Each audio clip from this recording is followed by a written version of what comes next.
ইতালির রোমে পোপ ফ্রান্সিসের শেষকৃত্য অনুষ্ঠান শেষে মধ্যমণি হয়ে ওঠেন ইউক্রেনীয় প্রেসিডেন্ট ভলোদিমির জেলেনস্কি।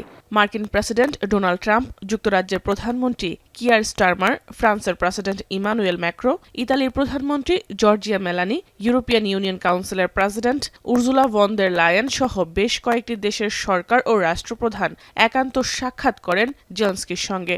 যুদ্ধবিরতি কার্যকর ইস্যুতে আলোচনা হয় তাদের মধ্যে, যদিও তাদের এই আলোচনা ছিল স্বল্প সময়ের জন্য। জেলেনস্কির সঙ্গে বৈঠকের পর এবার ভোল পাল্টে গেল মার্কিন প্রেসিডেন্ট ডোনাল্ড ট্রাম্পের, যিনি এতদিন যুদ্ধবিরতি কার্যকর না হওয়ার পেছনে জেলেনস্কিকে দোষ দেন। তিনি এবার একই অভিযোগ করছেন রুশ প্রেসিডেন্ট ভ্লাদিমির পুতিনের বিরুদ্ধে। রোম থেকে ফিরে সামাজিক যোগাযোগ মাধ্যম ট্রুথ সোশ্যালে দেয়া এক পোস্টে ট্রাম্প বলেন, রাশিয়া ইউক্রেন যুদ্ধবিরতি কার্যকরের সদিচ্ছা নেই পুতিনের, তাই পুতিন ইউক্রেনে রক্তক্ষয়ী হামলা করছেন। সেই সঙ্গে পুতিন তাকে ঠকিয়েছেন বলে অভিযোগ ট্রাম্পের, তাই রাশিয়ার বিরুদ্ধে আরও নিষেধাজ্ঞা দেওয়ার হুঁশিয়ারি দিয়েছেন ট্রাম্প।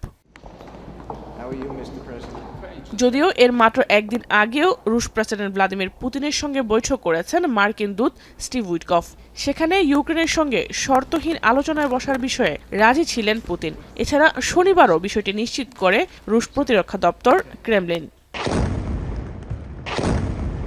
এদিকে যুদ্ধবিরতি আলোচনার মধ্যেই ইউক্রেনের কাছ থেকে আলোচিত কুর্স্ক অঞ্চল পুনর্দখলের দাবি করে রাশিয়া।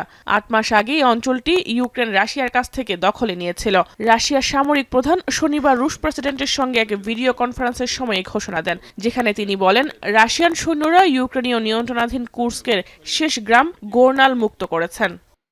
Понесенные противником огромные потери, в том числе и среди наиболее боеспособных, подготовленных и оснащенных, в том числе и западными образцами техники.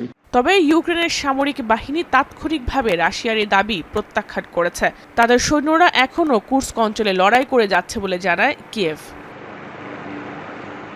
জাহানারা ভুঁইয়া, এখন বিশ্ব। সানবিট সব দিবে সামাল। সানবিট ম্যাজিক প্রেস ডিশওয়াশিং এর মাথা ঘোরানো সলিউশন।